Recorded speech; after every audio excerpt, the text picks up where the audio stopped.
আগে কোনোদিন ছাত্রদল করছে কিনা তাদের কোনো প্রমাণ নাই, এটা হলো কমিটি ঘোষণা করছে। শহীদদেরকে নিয়ে আমরা সংকীর্ণতার পরিচয় দিই, যে দুঃখজনক, আসলে কিছু হইতে পারে না। 200-500, তাহলে 2000 শহীদ, বাকি 1500 তারা কোন দলে যাবে? এই প্রশ্নগুলো কেন আমরা আজকে করছি না? সবাইকে কেন আমরা অন করতে পারছি না? একজন শহীদ কি দলের জন্য হয়?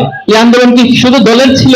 14 জনের একটা কমিটি আমরা পাবলিশ করতে দেখেছি শিবিরকে। সেই জায়গায় হলগুলোতে এখন পর্যন্ত আসলে শিবিরের কেউ আছে কিনা বা তাদের কমিটি আছে কিনা, যদি থেকে থাকে সেটা কেন প্রকাশিত হচ্ছে না? কারণ ডেমোক্রেসির যে ভ্যালুস, সেটা প্রথমটা হচ্ছে আপনার ট্রান্সপারেন্সি, স্বচ্ছতা।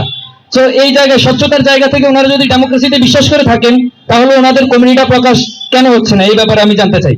প্রথমত আপনি রাজনৈতিক পরিচয়ে হলে থাকছেন, চমৎকার। তো আশা করছি সবাই রাজনৈতিক পরিচয় হলে থাকবে, এটা নিয়ে আমাদের কোনো ধরনের সে নাই। বাট যে লেজুর ভিত্তি নিয়ে এখানে বারবার প্রশ্নটা আসছে, বা যে কারণে ছাত্র রাজনীতির প্রতি এই ভীতি বা টমা তৈরি হয়েছে, সেখান থেকে আমরা মূলত বের হয়ে আসতে চাচ্ছি। তো এই ক্ষেত্রে আমাদের যেটা আসলে সংকীর্ণ জায়গা আমরা পৌঁছে যাই, দেখেন শহীদদেরকে নিয়ে আমরা সংকীর্ণতার পরিচয় দিই, যে দুঃখজনক, আসলে কিছু হইতে পারে না। একজন শহীদ কি দলের জন্য হয়? এই আন্দোলন কি শুধু দলের ছিল? এই আন্দোলন তো সবার ছিল, এমনি মাজলুমদের ছিল, ফ্যাসিবাদের বিরুদ্ধে ছিল। তাহলে কেন আমরা আজকে বারবার একটা দলকে বা হচ্ছে কাউকে শহীদকে নিজের করে নিচ্ছি?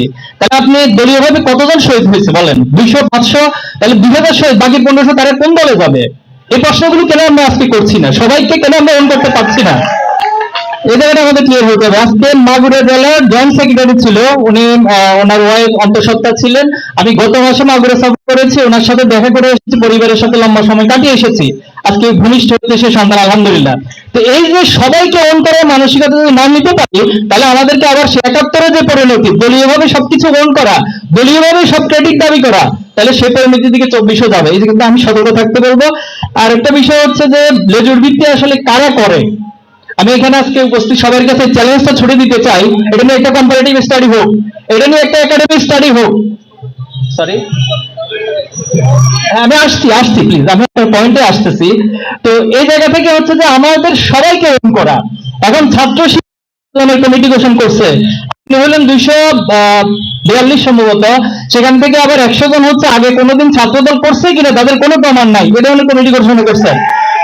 এরপরে পেশেন্টের 17 থেকে 18 জন যাদের একবারে ডকুমেন্ট সহ তারা ছাত্রলীগের সাথে সম্পৃক্ত ছিল।